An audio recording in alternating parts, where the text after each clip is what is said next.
Monsieur Soral, qu'est-ce que vous pensez de la victoire annoncée des candidats du système, comme vous les appelez, au premier tour de cette élection présidentielle?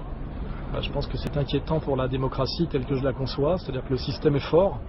Il arrive à imposer deux candidats qui sont très médiocres et même très inquiétants, qui sont sur le programme du oui à la Constitution européenne, donc les Français avaient majoritairement refusé. Et à coup de matraquage médiatique, ils ont réussi à les imposer entre guillemets au public, parce que moi j'appelle pas ça des électeurs ni des citoyens à ce niveau-là, j'appelle ça du public, les consommateurs. Et c'est inquiétant de ce point de vue-là, mais je dis moi que rien n'est fini, parce que comme leur projet politique est quand même le contraire de ce qui est bon pour la France et ce à quoi aspirent les Français, il va très vite y avoir un hiatus entre je dirais, l'euphorie de la victoire, quel que soit le gagnant, et puis ce qui va se passer derrière, c'est-à-dire la continuation de la même chose et des dégâts que ça produit sur l'emploi et la société française. Donc je pense que rien n'est, comme disait De Gaulle, on a perdu une bataille mais pas la guerre, tout continue quoi. Mais donc pour vous la responsabilité des médias est importante dans l'issue de ce scrutin? C'est ce que j'appelle la puissance du système.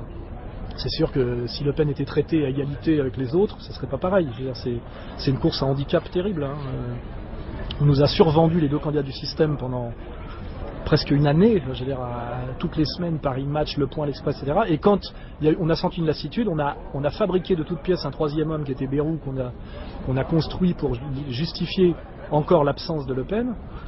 Et je vois que ça fonctionne. D'ailleurs, c'est pas pour rien que les médias sont les médias, avec la pub et la pub, c'est que ça marche. On sait que ça. Donc moi, je suis inquiet sur la capacité de résistance du peuple français. Et j'ai un peu les mêmes constats que faisait Pasolini dans ses écrits corsaires, quand il disait que la société de consommation avait beaucoup abîmé le peuple italien, quoi. Et je pense qu'effectivement, moi je pense que Le Pen mérite la France, mais je ne suis pas sûr que la France et les Français tels qu'ils sont aujourd'hui méritent Le Pen. C'est ça qui m'inquiète, quoi. C'est ce peuple de France qui est capable de porter en finale un agent américain et comment dirais-je, une hôtesse, qui sont deux personnages inquiétants pour moi à tous les niveaux. Ce ne sont pas des personnages politiques de premier plan. Je veux dire, même Chirac à côté est un homme politique, quoi. Ça me fait peur, ça m'inquiète. Et ça légitime mon engagement et mon combat. Merci Monsieur Soral. Je vous en prie. Maintenant, je vais me bourrer la gueule. Maintenant.